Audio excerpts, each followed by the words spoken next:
ஒரு சஜஷன் நம்மளுக்கு வந்திருக்கு. நம்ம எப்பயும் போல மேட்ச் ரிவ்யூ பண்ணுவோம் சீசன் ஸ்டார்டிங்ல. அது பண்ணலான்னு பார்க்கும்போது ஒருத்தர் நம்ம லைவ்ல சப்போர்ட் பண்ணி இந்த கண்டென்ட் பண்ணுங்க ப்ரோ அப்படின்ட்டு ஒரு சஜஷன் கொடுத்திருந்தாரு. அவரோட பேர் இதுதான்ப்பா, நேச்சர் சாங் ஸ்வாட் அனாலிசிஸ் போடுங்க அப்படின்னு போட்டிருந்தாரு. அந்த ஐடியா வந்து எனக்கு ரொம்ப பிடிச்சிருந்தது. நம்ம இந்த வாட்டி ஸ்வாட் அனாலிசிஸ் தான் பண்ண போறோம். எப்படி போலாம் அப்படின்ட்டு நம்ம டிஸ்கஸ் பண்ணும்போது மேட்ச் வைஸா போயிடலாம் அப்படின்ட்டு நம்ம டீம் சொன்னாங்க. ஓகே, மேட்ச் வைஸாவே போயிடலாம். இந்த சீசன் 2026 மேட்ச் வைஸா ஸ்வாட் அனலிஸ் பண்ண போறோம். ஃபர்ஸ்ட் மேட்ச் அதுல ஸ்டார்ட் பண்ணி வச்சிடலாம். யார் யாருக்கு நடக்குதுன்னா ஆர்சிபி விசஸ் எஸ்ஆர்ஹெச்.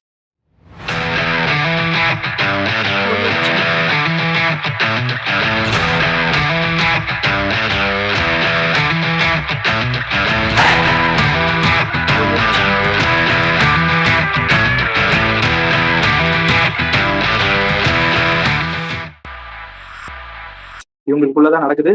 ஃபர்ஸ்ட் ஆர்சிபியோட ஸ்வாட் அனலைசிஸ் பார்த்துடலாம். ஓகே, ஆர்சிபி எங்க நடக்குது மேட்ச் ஃபர்ஸ்ட் அதை நான் சொல்லிடுறேன். அது வந்து சின்னசாமி ஸ்டேடியம், ஒரு குட்டி கிரவுண்டு தான். ஒரு சைடுல ஆர்சிபி மாதிரி ஒரு பலமான டீம், இன்னொரு சைடுல பாத்தீங்கன்னா எஸ்ஆர்ஹெச். அவங்க ஃபர்ஸ்ட் டாப் ஆர்டர் கோரே வந்து ஒரு மாதிரி அதிரடியா ஆடி 300 ரன் அடிப்பாங்களா, 300 400 400 கூட இல்ல 500 கூட அடிப்பாங்கன்னு நினைக்கிறேன். பார்க்கலாம். ஓகே, ஸ்வாட் அனலைசிஸ் பண்ணிடுவோம் ஃபர்ஸ்ட் ஆர்சிபிக்கு. அதுக்கு முன்னாடி கார்த்தி, உனக்கு தெரியும் நம்ம எப்பயுமே ஸ்டார்ட் பண்ணுவோம்ல அந்த கிரவுண்ட் அனாலிசிஸ், அதுல இருந்து நீ ஸ்டார்ட் பண்ணிடு. சின்னசாமி ஸ்டேடியம்ல என்ன நடந்திருக்கு?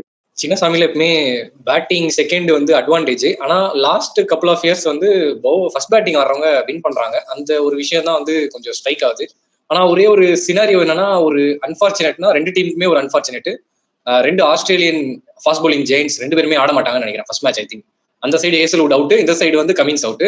ஸோ நான் சொன்ன அந்த டெஃபினட் பாசிபிலிட்டி வித் 300 முதல் டைம் ஐபிஎல்ல பிரேக் ஆகும்ட்டு தோணுது. ஏன்னா ரெண்டு டீம்லயுமே பாத்தீங்கன்னா ஒரு மாதிரி அந்த ரெண்டு பவுலர்ஸ் இல்லாதனால ஒரு எக்ஸ்ட்ரா ரன்ஸ் போறதுக்கு வாய்ப்பு இருக்கு. ஸோ சின்னசாமி பொறுத்த வரைக்கும் பேட்டிங் ஃபர்ஸ்ட் அட்வான்டேஜ் இந்த வாட்டி நான் ப்ரெடிக்ட் பண்றபடி. ஏன்னா டேட்டா அதான் சொல்லுதுப்பா, டேட்டா அதான் சொல்லுது. ஏன்னா சேஸ் பண்ற சைடு கொஞ்சம் தோத்துருக்காங்க, ஃபர்ஸ்ட் பேட்டிங் ஆடுற சைடு கொஞ்சம் டிஃபெண்ட் பண்ணிருக்காங்க சின்னசாமியில. அது ஏதோ புதுசா இருக்கு எனக்கு. ஒரு மாதிரி பிச் ஏதாவது சேஞ்ச் ஆயிடுச்சா, இல்ல வந்து போலிங் குவாலிட்டி ஏசல் விட்டுனாலயா, அந்த மாதிரியே தெரியல எனக்கு. ஓகே, அவங்க ஸ்ட்ரென்த்ல இருந்து ஆரம்பிச்சிடலாம். ஆர்சிபியோட ஸ்ட்ரென்த் என்ன, அல்சன் ப்ரோ நீங்க சொல்லுங்க. ஆர்சிபியோட ஸ்ட்ரென்த் என்னன்னு கேட்டீங்கன்னா, நம்ம எல்லாருக்கும் தெரிஞ்ச முதல் ஸ்ட்ரென்த் என்னன்னு கேட்டீங்கன்னா, விராட் கோலிங்கிற அந்த கிரவுட் புல்லர், அந்த ஒரு ஃபேன் பேஸ் அவர் சின்னசாமியில வச்சிருக்காரு. அதுதான் எங்க நீங்க எடுத்துக்கிட்டாலும் வேற யாருமே இல்லை. நீங்க சின்ன குழந்தை கூப்பிட்டு கேட்டாலும் அவர் தான் முதல் ஸ்ட்ரென்த். ஆர்சிபியோட ஸ்ட்ரென்த் 17 வருஷமா இருக்காரு அந்த டீம்ல. இன்னொன்னு என்னன்னு கேட்டீங்கன்னா, லாஸ்ட் இயர்ல இருந்து அவங்களோட மெயின் ஸ்ட்ரென்த் கேட்டீங்கன்னா, ஓப்பனர்ஸ் வந்து டிஸ்ட்ராக்டிவா இருக்காங்க. Fearless opening, one of the fearless opening இந்த 2026 ஐபிஎல்ல இருக்க போகுது எனக்கு தெரிஞ்சு. அதுதான் அவங்களோட வந்து ஸ்ட்ரென்த், மெயின் ஸ்ட்ரென்த். அதுதான் யார் இப்போ விக்கெட் விழுந்தாலுமே யாரை பத்தி கவலைப்பட போறதே இல்லை. டாப் 5 6 7 வரைக்கும் இருக்கு. யாருமே யாரை பத்தி கவலைப்பட போறல. அந்த கடப்பார பேட்டிங், அந்த ஸ்ட்ராங் லைன் அப், அசைக்க முடியாத ஒரு இடத்துல இருக்கிற அந்த பேட்டிங் தான் அவங்களோட மெயின் ஸ்ட்ரென்த். இன்னொன்று வந்து ஜாக்கப் பெத்தல், அவரை டீமுக்குள்ள கொண்டு வர பார்க்கணும். ஏன்னா வேர்ல்டு கப்ல வந்து அவர் அன்னைக்கு அந்த அடிச்சு ஜஸ்ட் ஒரு இன்ஜில தப்பி இருந்தா கூட இன்னைக்கு வந்து இந்தியா கிட்ட வேர்ல்டு கப் இருந்திருக்காரு. அவ்வளவு கான்பிடன்ஸ்ல இந்தியன் பிச்சர்ஸ் அன்னைக்கு விளையாடின ஒரு பிளேயர் ஜாக்கப் பெத்தல். எனக்கு தெரிஞ்சு இனிஷியல் மேட்சஸ்ல வந்து அவர் ஃபர்ஸ்ட் ட்ரை பண்ணி பார்க்கணும். ஏன்னா பிலிப் சால்ட் கொஞ்சம் ஒரு இதுல இருக்காரு. அந்த டைம்ல இவரை ஸ்மார்ட்டா ஒரு சான்ஸ் கொடுத்து இறக்குனா அது ஒரு நல்ல ஸ்ட்ரென்த் நினைக்கிறேன். இன்னொன்னு என்னன்னு கேட்டீங்கன்னா, லாஸ்ட் இயர் கப் வின் பண்ணிக்கிட்டு வராங்க. அந்த கான்ஃபிடன்ஸ் எக்கச்சக்க கான்ஃபிடன்ஸ் பூஸ்ட் அப் ஆயிருக்கும். அது அவங்களோட பெரிய ஸ்ட்ரென்த் நான் சொல்லுவேன். இன்னொன்னு வந்து ஆப்போசிட்ல விளையாடுற டீம்ல வந்து ஒரு ஜாம்பவான் மாதிரியான ஒரு பேட் கமின்ஸ் மாதிரியான ஒரு கேப்டன்சி ஆப்ஷன் அங்க மிஸ் ஆகுது. அதுவுமே வந்து ஆர்சிபி டீமுக்கு வந்து ஒரு பெரிய அட்வான்டேஜ் நான் சொல்றேன். அதே மாதிரி இங்க இருக்குதான் கேசல் கிடையாது தான் அவங்களுக்குமே. ஆனா இது அவங்களுக்கு பெரிய வந்து ஒரு டிஸ்டர்பன்ஸ் கொடுக்காது. ஆனா அங்க இருந்து எஸ்ஆர்ஹெச் சைட்ல ஆர்சிபி ஒரு பெரிய டிஸ்டர்பன்ஸ் பண்ணிடுவாங்க. ஏன்னா அவங்களோட ஸ்ட்ரைக் பவுலரா இருக்கிற பேட் கமின்ஸ் பிளஸ் ஒரு கேப்டனுமே இல்லங்கிற போது பெரிய ஒரு பிரச்சனை ஆக போகுதுன்னு நினைக்கிறேன். எனக்கு ஒரு 2-3 ஸ்ட்ரென்த் இருக்கு ஆர்சிபிக்கு. ஃபர்ஸ்ட் நான் சொல்ல போறது அவங்களோட அந்த சின்னசாமி கிரவுண்டு தான். அந்த கிரவுண்ட்ல ஆர்சிபி செய்கை பண்ணது நிறைய இருக்கு. விராட் கோலி அங்கதான் ஸ்டீலர் ஆஃப் த ஷோவா இருந்திருக்காரு ஃபேன்ஸ் மத்தியில. அதே மாதிரி அவங்களோட 2வது பெரிய இதோ ஸ்ட்ரென்த்தா நான் பாக்குறது அவங்களோட ஃபேன்ஸ் தான். ஏன்னா அவங்க ஃபேன்ஸ் ஃபுல் சப்போர்ட். எப்பயுமே நம்ம வீடியோக்கே அந்த அளவுக்கு சப்போர்ட் வருதுன்னா சின்னசாமி மாதிரி அவங்க ஹோம் கிரவுண்ட்ல எவ்வளவு சப்போர்ட் இருக்கும் நீங்க யோசிச்சு பாருங்க. எஸ்ஆர்ஹெச் ஒரு மாதிரி சைலன்ஸ் பண்ணிடுவாங்களா? பேட் கமின்ஸ் எப்பயுமே சைலன்ஸ் வரல, அந்த மாதிரி சைலன்ஸ் பண்ணிடுவாங்களா அந்த ஆர்சிபி ஃபேன்ஸ் பார்க்கணும். ஓகே கார்த்தி, நீ எதெல்லாம் ஸ்ட்ரென்த்ஸ் பாக்குற ஆர்சிபிக்கு? அவங்களோட பிக்கஸ்ட் ஸ்ட்ரென்த் போன வருஷம் என்ன நான் பார்த்தேன்னா, அந்த 3 பேர் மொத்தம் 3 பேர் இருக்காங்க. ஒரு மும்மூர்த்திகள் சொல்லலாம். லோவர் டவுன் தி ஆர்டர்ல வர அந்த Tim David, Jitesh Sharma, Romario shepherd 3 பேரோட ஸ்ட்ரைக் ரேட் என்னதான் இருக்கு அப்படின்னு எடுத்து பார்த்தேன். அது ஒரு மாதிரி எனக்கு அந்த சீசன் பார்க்கும்போது இவங்கெல்லாம் அதெல்லாம் அடிக்கிற மாதிரி தெரியல. ஆனா வந்து கொடுத்த சின்ன சின்ன இம்பாக்ட் அவங்க கப் வின் பண்ண போகுதுன்ட்டு சொல்லியிருந்தா யாரும் நம்பிருக்க மாட்டாங்க. நானே நம்பிருக்க மாட்டேன். இதெல்லாம் வந்து ஒரு கப் வின்னிங்க்கு இருக்குமான்ட்டு. நீங்க ஃபைனல்ஸ்ல பார்த்தா கூட ஜிதேஷ் சர்மாவோட அந்த ஒரு 26 ஆஃப் 12 பால்ஸ் அதுதான் ஜெயிச்சு கொடுத்ததுன்னு சொன்னா யாரும் நம்புவீங்களா? நீங்க 2 பேர் சொல்லுங்க, ஆனஸ்டா சொல்லுங்க, நம்புவீங்களா? அதுதான் போன வருஷம் அவங்களோட ஸ்ட்ரென்த், ரியல் ஸ்ட்ரென்த்தே அதுதான். ஓப்பனிங் எப்பயுமே வந்து ஆர்சிபிக்கு நல்லா தான் இருக்கும், பிரச்சனை இருக்காது. ஒருத்தர் கன்சிஸ்டன்ட் ஆடுவாரு, ஒருத்தர் இன்கன்சிஸ்டா இருப்பாங்க. பட் அந்த லோவர் டவுன் தி ஆர்டர் நம்மளுக்கு எப்பயுமே வந்து ஒரு 50 ரன் அடிக்க முடியல நம்மளால. அந்த 4 ஓவர்ல ஒரு 60 ரன் அடிக்க முடியல அப்படின்னா ஜித்தேஷ் சர்மா வந்தாருன்னா அவர் அடிச்சிட்டாரு. இந்த 3 பேர்ல யாருன்னா ஒருத்தருக்கு மாட்டிச்சுன்னா கழட்டி கொடுத்துறாங்க. அது வந்து இந்த வருஷம் எனக்கு பெரிய ஸ்ட்ரென்த்தா இந்த வருஷமும் அது இருக்க போகுது. பிளஸ் இன்னொரு ஒரு ஸ்ட்ரென்த் சொன்னா அந்த ஏசல்வுட். இந்த 2 இது வச்சு அவங்க கப் அடிச்சாங்கன்னு நான் சொல்லுவேன். Batting of course we know RCB அவங்க 18 வருஷம் எடுத்து பாத்தீங்கன்னா அவங்க கிட்ட பேட்டிங் அது பேட்டிங் ஈஸியா சொல்லிடலாம் ஸ்ட்ரென்த். பட் நான் இதுதான் 2 ஸ்ட்ரென்த் டிஃபரெண்டா பாக்குறேன் அந்த டீம்ஸ் கிட்ட, ஆர்சிபி கிட்ட. ஆர்சிபி கிட்ட என்ன வீக்னஸ் இருக்கு? ஏசல்வுட் ஃபர்ஸ்ட் ஒரு ஆஃப் ஆட மாட்டாருன்னு கேள்விப்பட்டேன். அது ஃபர்ஸ்ட் வீக்னஸா சொல்லலாமா? எப்படி அரசங்கோ நீங்களே ஸ்டார்ட் பண்ணுங்க. கேசலோட சொல்றத விட யாஸ் தயால் மொத்தமாவே சைட்லைன் ஆயிட்டாரு. அவர் இந்த சீசன் விளையாட போறது இல்ல. இதுதான் இப்போதைக்கு பிரேக்கிங் நியூஸ். யாஸ் தயால் விளையாட போறது இல்ல இந்த சீசன். ஸ்டில் அவர் வந்து கேம்ப்ல இன்னும் ஜாயின் ஆகல. அந்த இஷ்யூ, அவரோட பர்சனல் இஷ்யூ எல்லாம் வந்து அவர் அஃபெக்ட் பண்ணுது. ரீசென்ட் டைம்ஸ்ல அவர் எந்த ஒரு காம்படிட்டிவ் கிரிக்கெட்டுமே ஆடல. அப்படியே அவர் சைட்லைன் பண்றாங்க. எனக்கு தெரிஞ்ச ரிப்ளேஸ்மெண்ட் போவாங்களா இல்ல என்ன எனக்கு தெரியல. மேபி அது ஒரு பெரிய ஒரு வீக்னஸ் அந்த டீமுக்கு. இன்னொரு வீக்னஸ் என்னன்னு கேட்டீங்கன்னா ஹேசல்வுட் இல்லாத ஸ்பாட்டை வந்து ஆரம்பத்துல எப்படி அவங்க யோசிச்சாங்கன்னா டஃபியை வச்சு ஃபில் பண்ணலாம், டஃபிக்கு ஹேசல்வுட் அளவுக்கு நல்லா பண்ணுவாரு அப்படின்ட்டு. ஆனா அவர் வந்து இந்த இந்தியன் பிச்சர்ஸ்ல போட்டு பஞ்சராக்கி விட்டாங்க. வேர்ல்டு கப்லயும் சரிதான், நியூசிலாந்து சீரிஸ்லயும் சரிதான், போட்டு பஞ்சராக்கி விட்டாங்க. அங்க இங்கிலாந்துல சரிதான், நியூசிலாந்து சரிதான், கண்ணா பின்னாடி ஸ்விங் பண்ணி எடுத்து வரலாம் போட்டு கரெக்ட் வந்தவர். நீங்க சொன்ன மாதிரி அவருக்கு பர்டிகுலர் நம்ம ஒரு வீடியோ கூட போட்டுருந்தோம் டஃபிக்கு. இந்த இத்தனை வருஷம் ரெக்கார்ட் அவர் இத்தனை வருஷத்துல முடியடிச்சிருக்காரு விக்கெட்ஸ் எடுத்து அப்படின்ட்டு. கரெக்டா ஞாபகம் நினைக்கிறேன் உங்களுக்கு. அப்படிப்பட்ட பிளேயர் அப்படியே இங்க வந்து மலை மாதிரி இருந்தவரை இப்படி ஆக்கி விட்டாங்க இந்தியன் பிச்சர்ஸ்ல கொண்டு வந்து. சோ அவருக்கு அதுவுமே ஒரு பெரிய மைனஸ். இன்னொன்று வந்து நுவன் துஷாரா. இன்னைக்கு இது அடுத்த ஒரு பிரேக்கிங் நியூஸ் சொல்றேன். ஸ்ரீலங்கன் பிளேயர்ஸ் எல்லாருமே ஸ்ரீலங்கன் போர்டு கிட்ட என்யூஸ் வாங்கிட்டு தான் ஐபிஎல் வரணுமா. சோ அப்படி பார்க்கும்போது யாருமே ஃபர்ஸ்ட் இன்சியல் மேட்சஸ் ஆட போறது இல்ல. எந்த ஸ்ரீலங்கன் டீம்ஸுமே பிளேயர்ஸுமே இங்க வந்து இன்சியல் மேட்சஸ் ஆட போறது கிடையாது. 1 or 2 மேட்சஸ் மிஸ் பண்ண போறாங்க. அந்த லிஸ்ட்ல வந்து நுவன் துஷாராவும் இல்ல. சோ யாரெல்லாம் கேட்டீங்கன்னா ஹேசல்வுட் கிடையாது, யாஸ் தயால் கிடையாது, நுவன் துஷாரா கிடையாது. இந்த 3 பவுலிங்குமே அங்க வீக்னஸா இருக்கு. பவுலிங்ல போச்சு, அந்த தூணே போச்சு. சோ என்னன்னு கேட்டீங்கன்னா இது ஒரு பவுலிங் சைட்ல வீக்னஸ். பேட்டிங் சைட்ல கேட்டீங்கன்னா ஜித்தேஷ் சர்மா அவருமே ரீசென்ட் டைம்ஸ்ல லாஸ்ட் இயர் என்னதான் ஆடி அந்த 2-6 crucial 6 அடிச்சு நல்ல மேட்ச் கார்த்திக் ப்ரோ சொன்ன மாதிரி மேட்ச் வின் பண்ணி கொடுத்தாலுமே ரீசென்ட் டைம்ஸ்ல எங்கேயுமே பெர்ஃபார்மன்ஸ் இல்ல. இந்தியன் சர்க்யூட்லயும் இப்ப கிடையாது அவரு. அது ஒரு பெரிய டிராபேக். இன்னொன்று வந்து டிம் டேவிட் லாஸ்ட் இயர் அடிச்ச காட்டடி மாட்டடி இந்த வாட்டி அடிப்பாரா எனக்கு தோணல. ஏன்னா அவரோட அந்த ரெக்கார்ட் எடுத்து பார்த்ததுமே எனக்கு எப்படி இருக்குன்னா நீ எல்லாம் ஐபிஎல் அப்படி விளையாடியாடா அப்படிங்கிற மாதிரி இருக்கு அவரோட டேக் ரெக்கார்ட் பார்க்கும்போது இந்த ரீசென்ட் டைம்ஸ்ல. பிளஸ் இன்ஜுரி கன்சர்ன் வேற போய் வந்து நிக்கிறாரு ஆஸ்திரேலியன் ஸ்குவாட் உள்ளாடி. அப்படி இருக்கிற பட்சத்துல அது ஒரு பெரிய வீக்னஸா பாக்குறேன். இன்னொன்னு என்னன்னு கேட்டீங்கன்னா இது ஆரம்பத்துல என்ன சொல்றேன், ஓவர் கான்ஃபிடன்ஸ் அவங்க டீம் வந்து குறைச்சிருமோ. ஓவர் கான்ஃபிடன்ஸ் அன்னைக்கு டேல அந்த பிளேயர் ரொம்ப ஓவர் கான்ஃபிடன்ஸா போய் எக்ஸ்ட்ரா நான் ட்ரை பண்றேங்கிற மாதிரி போய் 200 போகக்கூடிய ஸ்கோரை வந்து 140 150 கொண்டு நிப்பாட்டிடுவாங்களோ அந்த ஓவர் கான்ஃபிடன்ஸ் எனக்கு தோணுது. இதோட நான் முடிச்சுக்கிறேன். இதுக்கப்புறம் நீங்க வந்து ஆரம்பிச்சிருங்க. எனக்கு ஒன்னே ஒண்ணுதான் நான் ஒரு வீக்னஸ் போது ஒரு சில ஃபேன்ஸ் இருக்காங்க, அந்த ஃபேன்ஸ் தான் முக்கியமான வீக்னஸா இருக்க போறாங்களோ அப்படின்னு எனக்கு தோணுது. எனக்கு ஒரு சில ஆர்சிபி ஃபேன்ஸ் இருக்காங்க ஃப்ரெண்ட்ஸா, அவங்க வந்து ஜென்யூனா சப்போர்ட் பண்றவங்க, யாருக்கே போய் வம்பிழுக்க மாட்டாங்க. ஒரு சில ஃபேன்ஸ் இருக்காங்க அவங்க போயிட்டு வம்பிழுத்து சண்டை போட்டு அந்த மாதிரி பண்ணி ஆர்சிபியோட பேரே கெடுத்துருவாங்க போல, அப்படிதான் இருக்கு. அது ஒரு வீக்னஸா இருக்கும் த்ரூ அவுட் தி சீசன் அவங்களுக்கு.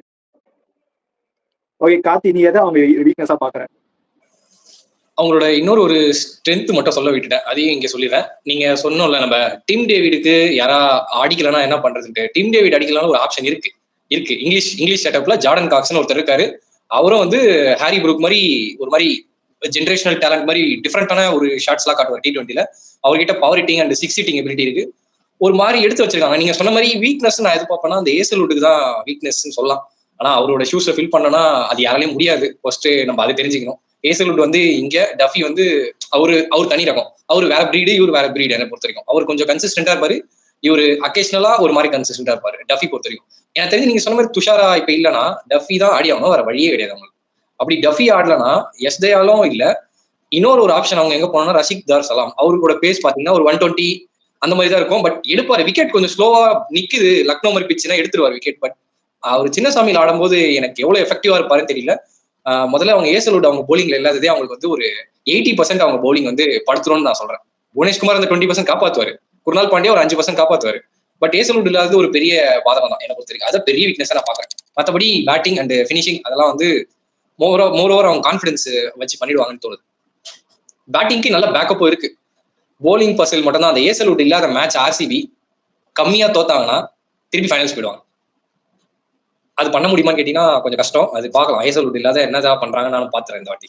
இல்ல ப்ரோ, ஹேசல்வுட் இல்ல. சரி, ஹேசல்வுட் இல்லாத பிளேஸ்ல வந்து ஒரு டஃபி ஃபில் பண்ணலாம்னு பார்த்தா அவர் என்ன மாதிரி நிலைமையில இருக்காரு நம்ம எல்லாருக்கும் தெரியும். பேசி சத்தப்பாம்பு எதுக்கு அடிக்கணுங்கிற மாதிரி ஆயிரும் பேசி. இன்னொன்று வந்து யாஸ் தயால் வேற இல்ல. யாஸ் தயாலோட ஸ்பாட்டை வந்து மங்கேஷ் யாதவ் தான் ஃபில் பண்ண போறாரு. கரெக்டா நோட் பண்ணுங்க.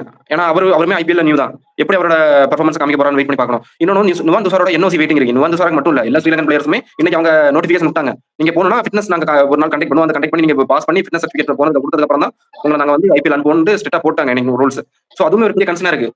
அதனால பவுலிங் கொஞ்சம் என்ன கேட்டீங்கன்னா இந்த கேஸ்லோட் வர வரைக்கும் நுவன் தூசரா வர வரைக்கும் கொஞ்சம் அடி வாங்குவாங்கன்னு தோணுது. மேட்சஸ் கொஞ்சம் கை நழுவி போகும்னு தோணுது எனக்கு பவுலிங் சைட்ல இருந்து. ஓகே, நெக்ஸ்ட் நம்ம ஆப்பர்ச்சுனிட்டிஸ் போயிடலாம். ஆர்சிபிக்கு யார் ஆப்பர்ச்சுனிட்டி கிரியேட் பண்ணி கொடுக்க போறா ஃபர்ஸ்ட் மேட்ச்ல? எனக்கு என்னமோ என் தலைவன் குணால் பாண்டியா ஏதோ பண்ணிடுவாரு அப்படின்னு தோணுது. நீங்க என்ன சொல்றீங்க? இல்ல எனக்கு என்ன தோணுதுன்னா ப்ரோ, மறுபடியும் நான் ரொமேரியோ சப்போர்ட் பக்கம் தான் போறேன். ஏன்னா ஃபர்ஸ்ட் மேட்ச் மட்டும் நீங்க கேக்குறீங்கன்னா அந்த பக்கம் பவுலிங் சுத்தமா இல்ல. யார் போடுறது? அந்த ஜெயத உனக்கட் போடுற ஒன்றரை ஸ்பேஸ் எல்லாம் அவனுக்கு அல்வா சாப்பிட்ற மாதிரி ரொமேரியோ சப்போர்ட்டுக்கு டெத் ஓவர்ஸ்ல வந்து போட்டு ஃபர்ஸ்ட் மேட்ச்சுக்கு மட்டும் நான் சொல்றேன். இந்த மேட்சப்ப அந்த ஆப்பர்ச்சுனிட்டி கிரியேட் பண்ணி கொடுக்குறது ஆர்சிபி பக்கத்துக்கு இப்ப பேசும்போது நான் ரொமேரியோ சப்போர்ட் இடத்துல காமிக்கிறேன். அந்த பவுலர்ஸ் எல்லாம் வச்சுக்கிட்டு தாக்கு பிடிக்க முடியாது. ஒருவேளை மேபி டிஃபெண்ட் பண்ணா சீசன் அன்சாரின்னு ஒரு பவுலர் இருக்காரு, லெக் ஸ்பின் போடக்கூடிய பவுலர்.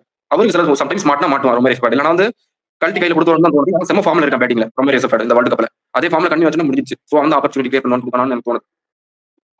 ஓகே, எனக்கு மங்கீஷ் யாதவ் ஏதோ ஒன்று ட்ரை பண்ண போறாரு அப்படின்னு தோணுது. டொமஸ்டிக் சர்க்கியூட்ல நல்லா பண்ணியிருக்காரு, நான் கேள்விப்பட்டேன். பார்க்கலாம், ஐபிஎல்ல நியூ தான், என்ன பண்ண போறாருன்னு தெரியல. அவர் ஒரு நல்ல ஆப்பர்ச்சுனிட்டியா இருப்பாருன்னு நினைக்கிறேன். ஓகே, ஃபர்ஸ்ட் மேட்ச்ல என்ன ஆப்பர்ச்சுனிட்டி இருக்கு கார்த்தி, நீ சொல்லிடு. ஃபர்ஸ்ட் மேட்ச்ல உங்களுக்கு ஆப்பர்ச்சுனிட்டி எனக்கு தெரிஞ்சு ஃபில்சால்ட் தான் சொல்லுவேன். ஏன்னா அந்த சைட்ல த்ரெட் கொடுக்கக்கூடிய போலர்ஸ் நானும் வேலை விட்டு எண்ணி பார்த்தேன், யாருமே தெரியலப்பா எனக்கு, ஒருத்தர் கூட தெரியல. அது யாரா இருந்தா கொஞ்சம் நீங்க 2 பேரும் சொன்னீங்கன்னா நல்லா இருக்கும். ஏன்னா வேணும் அவங்களுக்கு வந்து கேம்ஸ் எது பாலிடிக்ஸ் எதுன்னு சரியா பார்க்க தெரியல. அவங்களுக்கு அப்படிதான் வேணும். அதை பத்தி நான் டீடைலா பேச போகிறேன். உங்களுக்கே தெரியும் நடந்துட்டு இருக்க என்னன்னு. காப்பி ரைட்டிஸியோ அந்த விசில் போட்டு ஹேஷ்டாக் அவங்களுக்கு அப்படிதான் வேணும். என்ன கேட்டீங்கன்னா இவங்களுக்கு நான் அந்த மேட்ச் உங்க கூட அந்த வீடியோ ஜாயின் ஆகல. இவங்களுக்கு இந்த ஓப்பன் மேட்ச் கொடுத்ததுமே எனக்கு என்ன தோணுச்சுன்னா, இந்த மாமன் படத்துல வடிவில் போய் அழுவார்ல மலை மேல நின்னுட்டு என்னங்க நடக்குறீங்க ஒன்னும் புரியலைங்களா எனக்கு அப்படிங்கிற மாதிரி இருக்குது எனக்கு ரியாக்ட். ஏன்னா இவங்க என்ன அச்சீவ் பண்ணாருங்க அவங்களுக்கு ஓப்பனிங் மேட்ச் போட்டு கொடுக்குறதுக்குன்ட்டு? புரியுது இல்ல? நீங்க பேசுங்க. நான் அந்த வீடியோ மிஸ் பண்ணிட்டேன். நான் அந்த ஹிண்ட் மட்டும் கொடுத்தேன். ஒரே ஒரு த்ரெட் சொல்லலாம். அதுவும் த்ரெட்னு சொல்ல முடியாது. அது வந்து பெங்களூர் பிச்சில் செட் ஆகுமான்னு தெரியல. ஹர்ஷல் பட்டேல் வேணா ஏதோ கொஞ்சம் அவருக்கு ஐபிஎல் எக்ஸ்பீரியன்ஸ் ஒரு விக்கெட் எடுத்திருக்காரு, அவருக்கு அந்த ஒரு எக்ஸ்பீரியன்ஸ் இருக்கு, அது மட்டும் சொல்லலாம். ஆனா மத்தபடி ஜீஷான் அன்சாரி எல்லாம் வந்து கொஞ்சம் கஷ்டம்னு தோணுது எனக்கு தெரிஞ்சு 300 எனக்கு கண்ணுக்கு ரொம்ப வெளிச்சமா தெரியுது. அது ஃபில் சால்ட்டால நடக்கும்னு தோணுது. ஒரு ஃபாஸ்டஸ்ட் செஞ்சுரி கூட எக்ஸ்பெக்ட் பண்ணலாம் சால்ட் கிட்ட இருந்து. எனக்கு தெரிஞ்சு அவரோட ஃபார்ம் எடுத்துட்டு வரதுக்கு கரெக்டான டீம் இதான். ஐபிஎல் வேற எந்த டீமே இல்லை, இந்த டீம் தான் பர்ஃபெக்டா கொடுக்குது. அது கமின்ஸ் இல்லாத நேரத்துல ஏன்னா கமின்ஸ் ஆச்சு கொஞ்சம் அந்த ஷார்ட் பால்ஸ் சொல்ல மாட்டேன், அந்த ஒரு பேக் ஆஃப் லென்த் டெலிவரிஸ் போட்டு டெஸ்ட் பண்ண ஒரு பாடி லைன். ஏன்னா பாடி லைன்ல போட்டா கொஞ்சம் சால்ட் வீக்னஸ் இருக்குன்னு நம்மளுக்கு ஹர்ஷதீப் சிங் நிறைய வாட்டி காமிச்சிருக்காரு. கொஞ்சம் பாடி லைன்ல அவர் ட்ரபிள் பண்ற மாதிரி போடுறதுக்கு. ஆனா பிரேடன் கார்ஸ் இருக்காரு, பட் இங்கிலீஷ் பிளேயர் தான், 2 பேரும் நெட்ஸ்ல ஆடிப்பாங்க, அந்த அளவுக்கு எக்ஸ்போஸ் ஆக மாட்டாங்க. நீங்க சொன்ன ஈஷான் மலிங்காக்கு இப்ப என்ஓசி கிடைக்குமான்னு தெரியல, அது ஒரு பிரச்சனை இருக்கு. நீங்க சொன்னது இங்க இவங்களுக்கு அடி வாங்கும். மற்றபடி சிவம் மாவி ஐ டோன்ட் நோ பெங்களூர் பிச்சில் எப்படி போட போறாருன்னு தெரியல. எனக்கு 300 பிரகாசமா இருக்கு, ஃபில் சால்ட்டால பிரகாசமா இருக்குன்னு நினைக்கிறேன். பேசுறேன், இதை முடிச்சுக்கோங்க. ஓகே, நீங்க ஸ்டார்ட் பண்ணி வச்சிட்டீங்க. ட்ரெட்ஸ் சொல்லிருங்க. ஆர்சிபிக்கு யார் ட்ரெட்டா இருப்பா அந்த பக்கத்துல இருந்தா? என்ன கேட்டீங்கன்னா அந்த 3 பிளேயர்ஸ் சொல்லலாம், டாப் 3 பிளேயர்ஸ். ஏன்னா டாப் கிளாஸ் இருக்காங்க அந்த டாப் 3 பிளேயர்ஸ். அவங்க தான் அந்த த்ரெட்டா இருக்க போறாங்கன்னு நான் நினைக்கிறேன். மெயின் த்ரெட் அவங்க தான். நீங்க டாப் 3 எஸ்ஆர்எச் டாப் 3 தான். ஓகே கார்த்தி, நீ சொல்லு யார் த்ரெட்டா இருக்க போறா? எஸ்ஆர்எச் இல்ல, ஆர்சிபி யார் தெரியுமா கொஞ்சம் பயங்காட்டுவா இந்த டீம்ல இருந்து. பேட்டிங் பெர்ஸ்பெக்டிவ்ல இருந்து சொல்றேன். Henry Klaasen and Liam Livingstone 2 பேரும் வந்து அந்த கடைசி ஒரு 4-6 ஓவர்லாம் வந்து இருந்துச்சுன்னா எனக்கு தெரிஞ்சு நீ சொல்ற குணால் பாண்டியா கூட கஷ்டம் தான் இந்த பிச்சில் தான். பெங்களூர் பிச்சுனால நான் சொல்றேன், ஒரு மாதிரி டைமென்ஷன் கொஞ்சம் சின்னதா இருக்கனால ஹென்ரி கிளாசன்லாம் இங்க வந்து பீஸ்ட். எனக்கு தெரிஞ்சு இன்னமும் டேஞ்சர் பேட்டர் நான் அவர் தான் சொல்லுவேன். அவர் மாதிரி ஃப்ரீ ஃப்ளோயிங்கா 6 அடிக்கிற பிளேயர் நான் பார்த்தது இல்ல. எல்லாம் சொல்லலாம் நிக்கலஸ் பூரன் வந்து பயங்கர 6 ஹிட்டர் ஆச்சு, அவர் வந்து ஒரு பேட்டை நல்லா வீசுவார். ஆனா ஹென்ரி கிளாஸ் அடிக்கிறது பர்ஃபெக்டா இருக்கும், ஆனா லாங் டிஸ்டன்ஸும் போகும். ரசல் ஒரு மாதிரி பவர் இருக்கும், இவருக்கு வந்து அந்த பேக் ஃபுட்ல ஒரு பவர் ஜென்ரேட் பண்றாரு. நீங்க பாருங்க விளையாடும் போது நல்லா நோட் பண்ணீங்கன்னா தெரியும், ரீப்ளேல பேக் ஃபுட்ல எவ்வளவு பவர் ஜென்ரேட் பண்றாருன்னு பாத்தீங்கன்னா உங்களுக்கு தெரியும். ஆர்சிபியோட பெரிய த்ரெட் ஹென்ரி கிளாசன் தான். இன்ஃபேக்ட் சொல்ல போனா அவர் ஆர்சிபில இருந்திருக்காரு. எவ்வளவு பெரிய முட்டாளங்களா இருந்திருக்காங்கன்னு இப்ப தெரியுதா? ஹென்ரி கிளாசன் 2019ல ஹெட்மயர் இவங்க எல்லாம் இருந்திருக்காங்க இந்த டீம்ல. பட் அப்ப இருந்த மேனேஜ்மெண்ட் என்ன நினைச்சிருக்காங்க, இவெல்லாம் எங்க பெரிய பிளேயரா வர போறான் அப்படின்னு நினைச்சாங்க. நீங்க அவங்களே வந்து வளர்த்த கடை மாறலப்பா, இதுன்னு தெரியலப்பா. ஆர்சிபிக்கு ஒரு லைன் போடணும், அதான் வாட்சன் அப்புறம் கேஎல் ராகுல் இந்த மாதிரி நிறைய. அதுதான். ஓகே, ஆப்பர்ச்சுனிட்டி ரெண்டுத்தையும் சொல்லிட்டீங்க. அது ஃபர்ஸ்ட் மேட்சுக்கு சொல்லிருக்கீங்க. ஓகே, த்ரூஅவுட் தி சீசன், இந்த சீசன் ஃபுல்லா ஆர்சிபியோட ஆப்பர்ச்சுனிட்டி எங்க அவங்க ஃபினிஷ் பண்ண வாய்ப்பு இருக்கு? யார் அவங்களுக்கு ஃபினிஷ் பண்ணி கொடுப்பா ஆர்சிபிக்கு? என்ன கேட்டீங்கன்னா டாப் நம்பர் 1ல ஃபினிஷ் பண்ண சான்ஸ் இருக்கு. ஹேசல்வுட் வந்தா அதுக்கு மெயின் ரீசன் ஹேசல்வுட் நான் சொல்லுவேன், வேற எதுவும் இல்ல. கார்த்தி, இங்க நம்ம ரேட்டிங்ஸ் மட்டும் கொடுத்துடலாம். அந்த மாதிரி ரேங்க் பண்ண வேணாம். ரேங்க் வந்து நம்ம எல்லா டீம் அனலைஸ் பண்ணிட்ட பிறகு ஓரளவுக்கு ஐடியா வரும், அப்போ பண்ணிடலாம். இப்போதைக்கு இந்த ஆர்சிபிக்கு இந்த ஸ்குவாடுக்கு வித்தவுட் ஹேசல்வுட் அந்த அவைலபிலிட்டி இஷ்யூ, ஸ்ரீலங்கன் பிளேயர், அதனால வந்து ஒரு ஒரு 8.5 தரலாம். ஸ்டில் நல்ல டீம் தான் 8.5. ஏன்னா அவங்க பேட்டிங் அவங்களோட லோவர் ஆர்டர் அந்த ஃபினிஷிங் நல்லா இருக்கு. ஸோ அதை வச்சு அவங்க காம்பன்சேட் பண்ணுவாங்க ஏசியலோட குறை. இன்னொரு 50 ரன் எக்ஸ்ட்ரா அடிச்சிருவாங்கன்னு நான் பிலீவ் பண்றேன். அந்த 3 பவர் ஹிட்டர் பிளஸ் குருநாள் பாண்டியா ஒரு ஃப்ளோட்டர் அவரையும் முன்னாடி இறக்கி கலக்காலேஜ் பண்ணலாம். ஸோ நல்ல பேக்கப்பும் இருக்கு. தேவ்தத் படிக்கலுக்கு போன வருஷம் அவர் மட்டும் தான் இருந்தார். நம்பர் 3 வேற பொசிஷனே இல்லை. இப்போ பார்த்தா அவர் அடிக்கலையா ஸ்ட்ரெயிட்டாவே என்ன பண்ணு அவரை தூக்கிட்டு அப்படியே வெங்கடேஷ் அந்த ஸ்லாட்டுக்கு ஃபிட்டிங் பண்ணா வெங்கடேஷ் வந்து ஒரு கேம் சேஞ்சரா இருக்க போறாரு. நாக் அவுட்ஸ் வந்து அவரோட ரெக்கார்ட்ல உங்களுக்கு தெரியும். ஆவரேஜ் எல்லாம் பலமா வச்சிருக்காரு. 70-80 வச்சிருக்காரு. சப்போஸ் அவங்க நாக் அவுட்ஸ் போயிட்டாங்கன்னா எனக்கு தெரிஞ்சு Venkatesh key player throughout the season சொல்றேன். நான் சான்ஸ் கிடைச்சது நான் சொல்றேன். 8.5 ரேட்டிங். நெக்ஸ்ட் ஆர்சிபியோட அந்த trend through out the season யார் இருக்க போறா, எந்த டீம் இன்கேஸ் பிளே ஆஃபோ இல்ல நாக் அவுட் ஸ்டேஜ்லயோ இருக்கும்போது எந்த டீம் அவங்களுக்கு ட்ரெண்டா இருக்கும் அப்படின்னு நினைக்கிறீங்க? நான் கண்ண மூடி சொல்றேன் ப்ரோ. எம்ஐ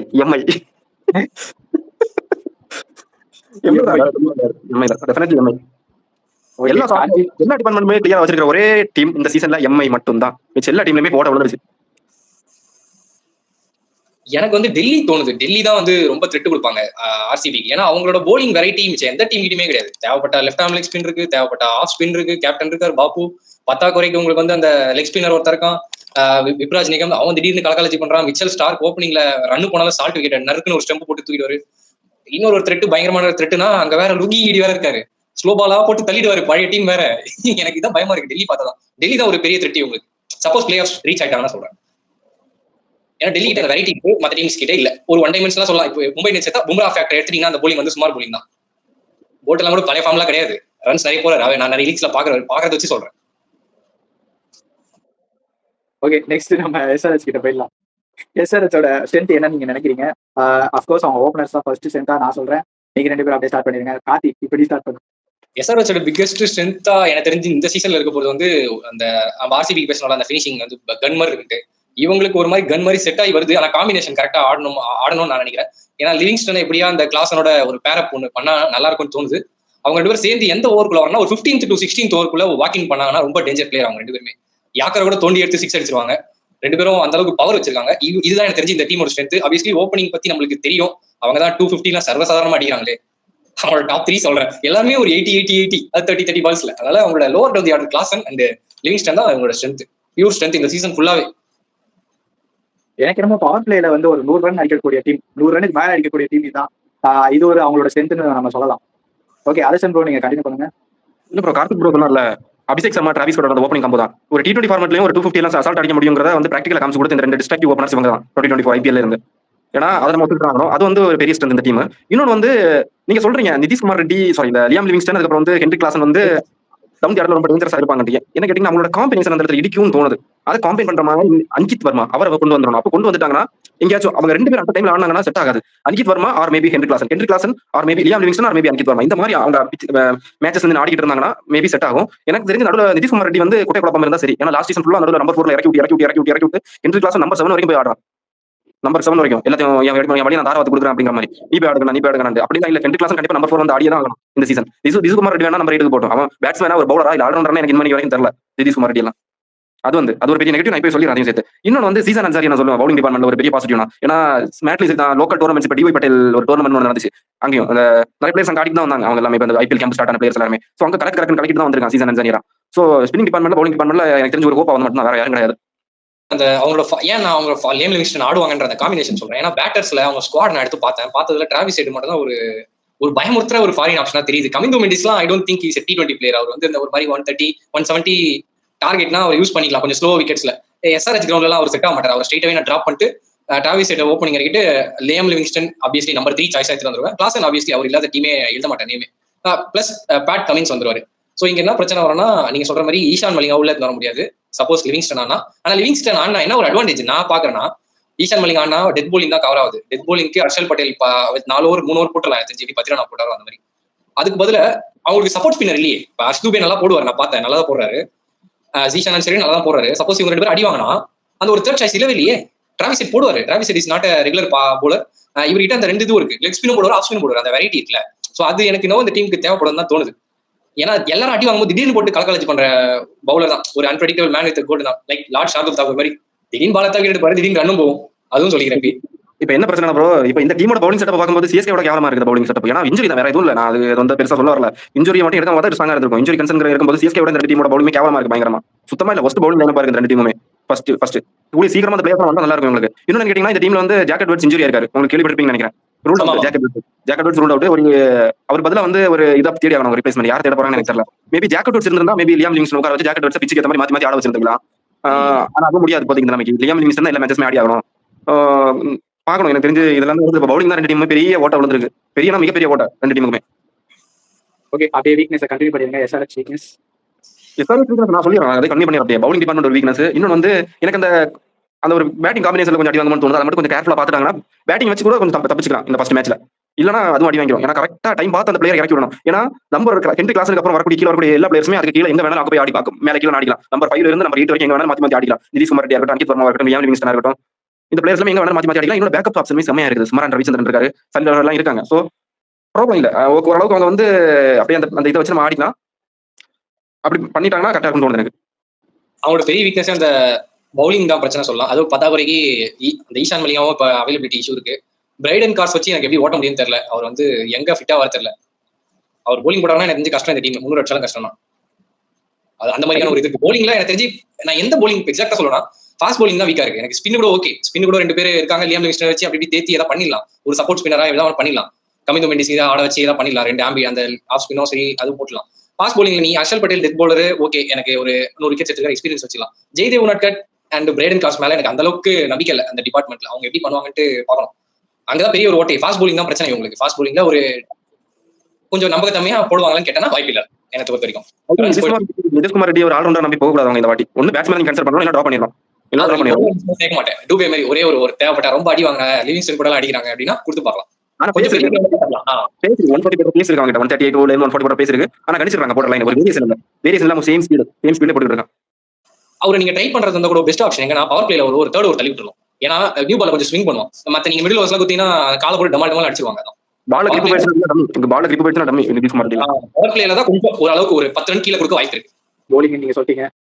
எனக்கு என்னமோ இவர் கலக்கிடுவாருன்னு நினைக்கிறேன். ஜெய்தேவ் உனட்கட் ஏதாவது ஒரு மேஜிக் பண்ணிடுவாரோ. ரொம்ப வருஷமா இருக்க ஐபிஎல்ல என்ன ஒரு பண்ணிடுவாருன்னு நினைக்கிறேன். பார்க்கலாம் பொறுத்திருந்து. அவங்களோட ஆப்பர்ச்சுனிட்டி என்ன இருக்கு எஸ்ஆர்எச்சுக்கு ஃபர்ஸ்ட் மேட்ச்ல? நீ ஜெய்தேவ் உனட்கட்னு சொன்னோனே அவர் ஸ்டாட் வேணா சொல்ற மாதிரி 112 மேட்ச்ல 110 விக்கெட் எடுத்திருக்காரு. இவரும் 100+ விக்கெட்ஸ் இருக்கு. எக்கானமியும் ஒரு மாதிரி 8.8 நல்ல எக்கானமின்னு சொல்லலாம். ஆனா பட் இவர் அந்த பழைய ஆர்பிஎஸ்ல ஆடும்போது ஒரு பர்ஃபார்மன்ஸ் கொடுத்தாருல 5-4 எடுத்து ஒரு மாதிரி நாக் அவுட் கேம்ஸ்ல அந்த பெஸ்ட் வருமானு பாக்கணும். அந்த மாதிரி வந்தா நீ சொல்ற மாதிரி கலக்காலேஜ் பண்ணலாம். ஆனா அதெல்லாம் தாண்டி எனக்கு தெரிஞ்சு ஒரு 10 வருஷம் ஆயிடுச்சுன்னு நினைக்கிறேன். 2016-17 தான் 10th year of IPL நாங்க. இப்போ வந்து 2017 ஜெய்தேவ் உனட்கட் வருவார் ஆர்பிஎஸ் டீமுக்கு. 2017 ஃபைனல்ஸ் போவாங்க. 2017 ஆமா அந்த இதுல எல்லார்கிட்டயும் 5-4 எடுப்பாரு. அந்த ஒரு வந்துச்சுன்னா நல்லா இருக்கும். இந்த சிம்ரன் ரவிச்சந்திரன் இல்ல சலீல் வருவா யாராவது ஒருத்தர் ஏதாவது பேக்கப்பா வருவாங்கன்னு தோணுது. நல்ல பர்ஃபார்மன்ஸ் கொடுப்பாங்கன்னு தோணுது. மிட் ஆஃப் தி டோர்னமெண்ட்ல சொல்றேன். அவங்க ஒரு கேம் சேஞ்சராகவும் வரதுக்கு வாய்ப்பு இருக்கு. ஏன்னா அன்கித் வர்மா அடிக்கலன்னா ஸ்ட்ரெயிட்டாவே இவங்க 2 பேர் இருக்காங்க. 2 பேர்ல யாரை போட்டாலுமே வந்து ஒரு லாங் ரோப் கொடுத்தீங்கன்னா இப்போ ஜித்தேஷ் சர்மா எப்படி ஆறாரு ஆர்சிபிக்கு அந்த மாதிரி ஒரு பினிஷர்ஸா அவங்க மாறிடுவாங்க. நீங்க கேட்டீங்களா ஹென்ரி கிளாஸ் முன்னாடி இருக்கலான்ட்டு. என்னோட ஐடியாலஜி அதான். பெஸ்ட் பேட்டர் முன்னாடி ஆறது நல்லது. ஏன்னா ஹென்ரி கிளாஸுக்கு ஒரு 10 பால் டைம் கொடுத்தா 15வது வரைக்கும் நின்ட்டாங்கன்னா அவரும் அடிப்பாரு, லிவிங்ஸ்டன் அடிப்பாரு, அப்புறம் கூட அந்த அன்கித் வர்மாவும் அடிக்கலாம். அது அப்போ ஸ்கோர் வந்து 218 தான். அப்படி 320 புஷ் பண்ணிடலாம். அப்படி அது ஒரு இடிச்சிடலாம் அந்த பேட்டிங் வச்சு. இவங்க ஸ்ட்ரென்த்தே பேட்டிங் தான். இவங்களோட வீக்னஸ் போலிங் தான். ஆப்பர்ச்சுனிட்டி கேட்டீங்கன்னா அந்த லோவர் ஆர்டர் பேட்டிங் எனக்கு ஸ்ட்ரென்த்தனா ஆகும்னு தோணுது. ஓகே, நான் என்ன ஆப்பர்ச்சுனிட்டி சொல்றேன்னா எனக்கு கேட்டீங்கன்னா இசான் கிஷன் கையில கேப்டன்சி போயிருக்கு. இந்த பர்டிகுலர் மேட்ச் சொல்றேன். Already 2 world cup winning players அந்த இடத்துல இருக்காங்க. அபிஷேக் சர்மா ஒன்று, இசான் கிஷன். ஸோ 2 பேர் இருக்கும்போது ஆர்சிபி அந்த மாதிரி பிளேயர்ஸ் யாருமே இல்லை. ஸோ அந்த கான்ஃபிடன்ஸ் கொஞ்சம் கம்மியா இருக்கும், கொஞ்சம் அதிகமா இருக்கும். பிளஸ் அவர் வந்து ஸ்மாட்டுமே வின் பண்ணிட்டு வந்திருக்காரு. அந்த கேப்டன்சி ஆம்சன் வச்சு ஏதோ ஒன்று பண்ணி இந்த பர்டிகுலர் மேட்ச்சுக்கு அவர் வந்து ஒரு வின்னிங் சைடு வாங்கி கொடுப்பாருன்னு எனக்கு தோணுது. வேற எந்த இடத்துலயுமே எனக்கு ஹோப் கிடையாது. நான் ஹானஸ்டா சொல்றேன். பவுலிங் டிபார்ட்மெண்ட் சுத்தமா இல்ல. கீழ டவுன் ஆடலுமே கொஞ்சம் எனக்கு டவுட்டா தான் இருக்கு. எனக்கு தெரிஞ்சு அபிஷேக் சர்மா அதுக்கப்புறம் வந்து இசான் கிஷன் 2 பேருமே சேர்ந்து ஒரு ஆப்பர்ச்சுனிட்டி இந்த மேட்ச் கிரியேட் பண்ணி கொடுப்பாங்கன்னு தோணுது. ஓகே, ட்ரெட்ஸ் சொல்லிருங்க. இந்த மேட்ச்ல யார் ட்ரெட்டா இருக்க போறோம்? எஸ்ஆர்எச் ஆர்சிபில இருந்து எஸ்ஆர்எச்க்கு தடையா இருக்க ஒரே பிளேயர் புவனேஷ்குமார் மட்டும் தான். அவர் மட்டும் தான் அங்க த்ரெட். நீ அதை எடுத்துட்டுனா வேற யாரும் பார்த்தா விக்கெட் எடுக்கிற மாதிரிலாம் தெரியாது. சுரேஷ் சர்மாலாம் வந்து விக்கெட் ரன் கொடுக்காத போட்டுருவாரு, விக்கெட் எடுக்க மாட்டாரு. Is not wicket taking spinner. Contain பண்ணுவார் கரெக்டா, 6 கொடுக்காத போட்டுருவாரு. மற்றபடி குணால் பாண்டியாவும் அதே தான். த்ரெட் எல்லாம் கிடையாது. உனக்கு நார்மலா ஆடிட்டு போனாலே உனக்கு ஸ்கோர் அடிச்சிருவேன். ஒரே த்ரெட் புவனேஷ்குமார் தான். 2 பக்கமும் ஸ்விங் பண்ணி உள்ள அபிஷேக் சர்மாவோட வீக்னஸ் கண்டுபிடிச்சாங்க. ஆஃப் சைட்லயே போட்டு 2 ஃபீல்டரை வைக்க வச்சு ட்ரபிள் பண்ணுவாங்கன்னு எனக்கு தோணுது. ஆஃப் ஸ்பின்னர் எவன் ப்ரோ இருக்காங்க? ஆர்சிபில ஆஃப் ஸ்பின்னர் எவன் இருக்காங்க? ஆஃப் ஸ்பின்னர் சொல்ல வரல. ஸ்லோவா போட்டு ஃபீல்டர் கொஞ்சம் ஆஃப்ல கொஞ்சம் தள்ளி நிப்பாட்டி, ஸ்கொயர்ல தள்ளி நிப்பாட்டி ஸ்லோவா போட்டு விக்கெட் எடுக்கும்போது அவன் கால நகர்த்தாம இருக்கும்போது விக்கெட் ஆகி அந்த பக்கம் கேட்ச் ஆயிடும். பால் எட்ஜா அந்த பக்கம் கேட்ச் ஆயிடும். அந்த மாதிரி ஒரு ஆஃப் ஸ்பின்னர் எங்க இல்ல பவர் பிளே யூஸ் பண்றதுக்கு ஏத்த மாதிரி. மேபி நீங்க சொல்ற இடத்துல வந்து டிராவிஸ் ஹெட் வேணா மாட்டுவான் புவனேஸ்வர் குமார். அபிஷேக் சர்மா சீக்கிரம் மாட்ட மாட்டான் புவனேஸ்வர் குமார். ஆஃப் ஸ்பின்னர் கண்டிப்பா இருந்தாகணும். யார் தான் ஆஃப் ஸ்பின்னிங் போட போறான்னு தெரியல. கனிஷ்டமான ஒருத்தர் அவனுக்கு சான்ஸ் கிடையாது இந்த மேட்ச்ல. ஆமா, ஆஃப் ஸ்பின்னர் கொஞ்சம் கஷ்டம். பட் நான் என்ன சொல்றேன், லுங்கிங்கிடி பண்ண அந்த ஒரு ட்ராப்பை வந்து புவி எடுத்துன்னு வரதுக்கு வாய்ப்பு இருக்குன்னு தோணுது. அந்த ஒரு நல்ல மீட்டிங்லாம் போட்டு பாருங்க, அபிஷேக் சர்மாவுக்கு டீப் பாயிண்ட்டும் டீப் கவர்ஸும் வைங்க, நல்லா கரெக்டா வச்சுட்டு வந்து ஃபர்ஸ்ட் பால்ல இருந்து ஸ்லோ ரன் போடுங்க. பேஸ் ஆஃப் டெலிவரி தான், 6 பால் 6 பேஸ் ஆஃப் டெலிவரி, 2 6 அடிச்சாலும் பரவாயில்ல, ஒரு பால் வைடரா போட்டு ஆஃப் கட்டர் போட்டீங்கன்னா கீழே விழும். அந்த மாதிரி ஒரு பிளான்ல வந்தா புவிக்கு மாற்றத்துக்கு வாய்ப்பு இருக்கு தோணுது. அதுதான் ஒரே ஒரு த்ரெட். ஏன்னா ஃபாஸ்டா போட்ட அபிஷேக் சர்மாவோட பேட்ஸ்விங் அப்படியே போயிடுது. கொஞ்சம் பேஸ் எடுத்தனா அது பழையபடி வரதுனால அப்படியே கொஞ்சம் மாத்த முடியல, அட்ஜஸ்ட் பண்ண முடியல அந்த ஸ்பீடு. அதனால வந்து மாற்றத்துக்கு வாய்ப்பு இருக்குன்னு தோணுது. 2 பேருமே மாட்டுவாங்கன்றாங்க. புவி தான் ஒரே த்ரெட், வேற யாருமே த்ரெட் கிடையாது. ஈஸியா ஆடுவாங்க. டஃபிலாம் கூட ஓவர் ரன்ஸ் போறதுக்கு வாய்ப்பு இருக்கு. அவரு எல்லாம் பேஸ் ஆன்லாம் போடுவார், பேஸ் ஆஃப் அவருக்கு ட்ரை பண்ண வராது. சோ அதனால புவி தான் த்ரெட். என்னோட த்ரெட் யாருன்னு கேட்டீங்கன்னா, நான் வந்து யாரை சொல்றேன்னா குருணால் பாண்டியாவை சொல்றேன். யாருக்குன்னு சொல்றேன்னா, கண்டிப்பா குருணால் பாண்டியா பவர் பிளேல கண்டிப்பா போடுவான், எனக்கு நல்லா தெரியும். அது குருணால் பாண்டியா கண்டிப்பா ஃபர்ஸ்ட் ஓவர் அவனுக்கு கொடுத்தாலுமே ஆச்சரியப்படல. இந்த ஐபிஎல் சீசன்ல ஃபர்ஸ்ட் டாஸ் ஜெயிச்சு ஆர்சிபி பவுலிங் சான்ஸ் சூஸ் பண்ணாங்க. இந்த வாட்டி ஃபர்ஸ்ட் பால் போடக்கூடிய ஒரு பிளேயர் குருணால் பாண்டியா தான் இருக்கும். எனக்கு தெரிஞ்சு கண்டிப்பா வந்து 2 பேர்ல ஒருத்தர் விக்கெட் எடுத்துருவான். எனக்கு தெரிஞ்சு ஒன்னு அபிஷேக் சர்மா விக்கெட், இல்லனா வந்து ஏதாவது ஆஃப் ஸ்பின்னர் இல்லனாலும் ஏதோ ஒன்னு போட்டு எடுத்து அவன் பண்ணி விட்டுருவான். எனக்கு தெரிஞ்சு ஸ்லோவா ஆஃப் சைட்ல போட்டு இவங்க சான்ஸ் எடுத்து போய் விக்கெட் ஆயிடுவாங்கன்னு தோணுது. அது மட்டும் தான் எனக்கு ஒரு பெரிய தட்டா தோணுது. வேற யாருமே இல்ல த்ரெட் கொடுக்கக்கூடிய player. Opportunities through out the season யார் கிரியேட் பண்ண போறாங்க? எஸ்ஆர்ஹெச் சைடுல இருந்து நான் வந்து இப்பவுமே ஸ்டில் இசான் கிஷன் தான் சொல்றேன். இசான் கிஷன் தான் எனக்கு தெரிஞ்சு ஒரு காமன் கம்போஸ் ரெண்டுமே ஆட முடியும். அவனால வந்து மேட்ச் ஏற்ற மாதிரி அபிஷேக் சர்மா மாதிரி எல்லா பாலுமே அடிக்க போக மாட்டான். அவனோட ஸ்ட்ரென்த் வந்து மட்டும் தூக்கி அடிப்பான் 6, இல்லனா வந்து அப்படியே சிங்கிள் தட்டி விடுவான். எனக்கு கேட்டிங்க அந்த மாதிரி ஒரு மெச்சூரிட்டியான கேம் கண்டிப்பா இருக்கணும். பிளஸ் கேப்டன்சி லாஸ்ட் வரைக்கும் கண்டிப்பா பண்ணா கூட நல்லது. அப்படியே வின்னிங் மொமெண்ட்ல போயிட்டு இருந்துச்சுன்னா அது விடக்கூடாது, பேக் அப்படியே போகக்கூடாது. நல்ல ஒரு சைன் மாதிரி எனக்கு தோணுது இசான் கிஷன் கையில கேப்டன்சி கொடுத்தது. எனக்கு தெரிஞ்சு இந்த வாட்டி ஆப்பர்ச்சுனிட்டி எஸ்ஆர்ஹெச் அவன் கிரியேட் பண்ணி கொடுக்க போறான். எனக்கு வந்து இந்த ஹர்ஷ் துபே மேல ஒரு பெரிய நம்பிக்கை இருக்கு. ஏன்னா ஸ்பின்னரையில தவிச்சிட்டு இருக்கு SRH after Rashid Khan exit. ஒரு ஸ்பின்னர் எப்படியோ ஃபைன் பண்ணிட்டாங்கன்னு நினைக்கிறேன். ஆனா இந்த பர்ஃபார்மன்ஸ் மூலியமா அவர் தெரிவிச்சாருன்னா ஹர்ஷ் துபே தான் தெரிஞ்ச அவங்க சீசனை வந்து காப்பாற்றக்கூடிய போலரா இருக்க போறாருன்னு நினைக்கிறேன். ஏன்னா அவர் நல்லா போட்டாதான் சீசன் அன்சாரிக்கு வந்து ஒரு வாய்ப்பு இருக்கு. அவங்களோட ஸ்பின் டிபார்ட்மெண்ட் மேல ஒரு கொஸ்டின் வராது.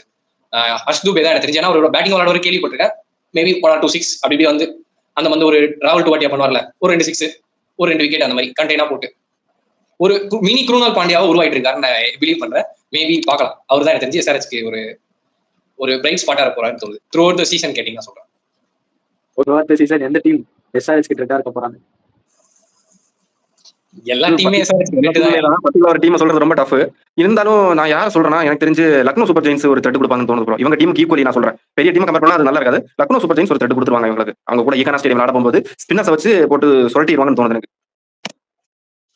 ஓகே கார்த்தி, எனக்கும் எல்எஸ்டி தான் தோணுது. ஏன்னா 2 பேரோட பேட்டிங்கும் பார்த்தா 2 குடோன்லயும் பெரிய பெரிய ஜாம்பவான்கள் வச்சிருக்காங்க. இங்க பார்த்தா 6 சீட்டர் பூரன், இங்க பார்த்தா கிளாசன், அங்க பார்த்தா வந்து பண்ட் கலாரண்டர்னு சுத்துவான், இங்க பார்த்தா லிவிங்ஸ்டன் கண்ணமுடினே சுத்துவான். இப்படி இருக்கும்போது எனக்கு இவங்க 2 பேரும் ஆடுற மேட்ச் தான் எனக்கு தெரிஞ்சு 300 மேலையும் போகணும்னு ஆசையா இருக்கு. அப்கோர்ஸ் நடந்தா நல்லா இருக்கும்.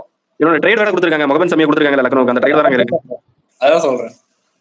எனக்கு அவங்க 2 பேரும் ஆடும்போது ஒரு பேட்டிங் பவர் பேக் ஒரு நடக்கும் நினைக்கிறேன். ரெஸ்லிங் லாங் ரெஸ்லிங் நடக்கிற மாதிரி, நீ பலசாலியா நான் பலசாலியா அப்படின்னு ஒரு நடக்கும்போது எல்எஸ்டி எஸ்ஆர்ஹெச் தனியா ஒரு டோர்னமெண்ட் ஆடிட்டு இருப்பாங்க சைடுல. ஆமா, மீதி டீம்ஸ் வந்து பேட்டிங் டோர்னமெண்ட், அதாவது நெட்ஸ்ல பிராக்டிஸ் எடுத்துட்டு இருப்பாங்க. அது ரியல் மேட்ச்ல யார் அதிக 6 அடிப்பாங்கன்னு ஒரு போட்டி போகும்னு நினைக்கிறேன். எஸ்ஆர்ஹெச் வெர்சஸ் எல்எஸ்ஜி கிட்ட இருக்குன்னு தோணுது. ஏன்னா போன வாட்டி விளையாடும்போது 200 above ஸ்கோர் தான் வந்துச்சு, 200 240 ஆடுற ஸ்கோர் தான் வந்துச்சு. இந்த வாட்டி அதுக்கு மேல எக்ஸ்பெக்ட் பண்ணலாம். ஏன்னா 2 பேரோட போலிங் ஒரு மாதிரி தான். எஸ்ஆர்ஹெச் ரொம்ப மோசமா இருக்கனால வாய்ப்பு இருக்கு. 300 ஆனா கன்ஃபார்ம் இப்படின்னு சொல்லிடுறேன். ஃபர்ஸ்ட் மேட்ச்லயும் வரலாம், செகண்ட் மேட்ச்ல கூட வரலாம். ஏன்னா அது வான்கடையில தான் ஆடுறாங்க. நம்ம வேர்ல்டு கப் கேம்லயே பார்த்தோம். இந்தியாவே குமுறு 200 அடிக்கிறாங்க, வர போறோம். அந்த டீம்ல வர அந்த ஷெர்ஃபியல் ருத்தர்ஃபோர்ட் எல்லாம் வச்சிருக்காங்க. பயமா தான் இருக்கு பார்க்க கொஞ்சம் இந்த சீசன். யாரா பவுலர் ஃபேனா இருந்தீங்கன்னா கொஞ்சம் தயவுசெய்து பவுலர்லாம் ஃபேனா இருக்காதீங்க. அதான் சொல்ல விரும்புறேன். ஓகே, ஃபைனல் தாட்ஸ் சொல்லிட்டு முடிச்சிருங்க வீடியோவை. ஆசன் ப்ரோ, என்னோட ஃபைனல் தாட்ஸ் என்னன்னா, ஃபர்ஸ்ட் சீசன் ஃபர்ஸ்ட் மேட்ச் எந்த ஒரு கிரிட்டிசைஸும் இல்லாம ஃபேன்ஸ் எல்லாருமே ஃபர்ஸ்ட் மேட்ச் ரொம்ப நல்லா என்ஜாய் பண்ணி பார்க்கணும். இப்போ ஆர்சிபி வின் பண்ணாலும் ஓகே, எஸ்ஆர்ஹெச் வின் பண்ணாலும் ஓகே. மற்றபடி இந்த டோர்னமெண்ட் எனக்கு தெரிஞ்சு கொஞ்சம் ஸ்பெஷலா இருக்கும்னு தோணுது. ஏன்னா நிறைய சேஞ்சஸ் எல்லா டீமுமே பண்ணிருக்காங்க. லிமிடெட் பிளேயர்ஸ் தான் ஆக்ஷன் அவைலபிளா இருந்தாங்க. அந்த லிமிடெட் பிளேயர்ஸ்ல இருந்து எல்லா டீமுமே பிக் பண்ணி பெஸ்ட்டா கொடுக்க ட்ரை பண்றாங்க. அதுமே ஒரு நல்ல சைன் தான்.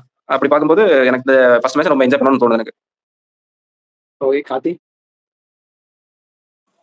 ஃபைனல் தாட்ஸ் 300 யார் அடிப்பாங்க அதான் நான் அவரோட வெயிட் பண்ணிட்டு இருக்கேன். ஏன்னா எனக்கு ரொம்ப நாளா ஒருத்தவங்க பிராட்காஸ்டிங்ல சொல்லினே இருக்காங்க. அதனால அது எனக்கு நிறைவேறும். நானும் பார்த்துட்டு இருக்கேன். வேர்ல்டு கப் முதல் கேம்ல இருந்து வெயிட் பண்ணிட்டு இருக்கேன். இன்னும் வரல பாரு. வேர் இஸ் த 300 அப்படின்னு சர்ச் பண்ணிட்டு இருக்கேன். வரும் தோணும் இந்த சீசன்ல எக்ஸ்பெக்ட் பண்ணலாம். ஒரு 2 300 எக்ஸ்பெக்ட் பண்ணலாம். ஓகே, அதுதான் ஃபைனல் தாட்ஸா? அவ்வளோ 300 இஸ் மை கோல். நீ அந்த சேனல் மாதிரியே பண்ற 200 வேணும். சரி ஓகே, என்னோட ஃபைனல் தாட்ஸ் நான் சொல்லிடுறேன். உங்களோட சப்போர்ட் நாளுக்கு நாள் இன்க்ரீஸ் ஆகிட்டே இருக்கு. இந்த ஐபிஎல் சீசன் 2026 நல்லா இருக்கும் நான் நினைக்கிறேன். ஒரு 300+ ஸ்கோர்ஸ் நிறைய பார்க்கலாம், ப்ளஸ் சிக்ஸஸும் நிறைய பார்க்கலாம் நான் நினைக்கிறேன். உங்களோட சப்போர்ட் நல்லாவே இருக்கு. உங்களுக்கு இந்த வீடியோ பிடிச்சிருந்தா லைக் பண்ணுங்க, ஷேர் பண்ணுங்க, சப்ஸ்கிரைப் பண்ணுங்க. இந்த வீடியோ பிடிச்சிருந்தா உங்க ஃப்ரெண்ட்ஸ்க்கு ஷேர் பண்ணி விடுங்க. அப்புறம் உங்களோட சஜஷன், ஃபீட்பேக்ஸ் இந்த மாதிரி ஸ்வாட் அனாலிசிஸ் கேட்டார்ல அந்த மாதிரி ஏதாவது வேற ஏதாவது டிஃப்ரெண்டா சொன்னீங்கன்னா அதையும் நாங்கள் ட்ரை பண்றோம். உங்களோட ஃபீட்பேக்ஸை லீவ் பண்ணி விடுங்க, நான் பாக்குறோம். Bye guys.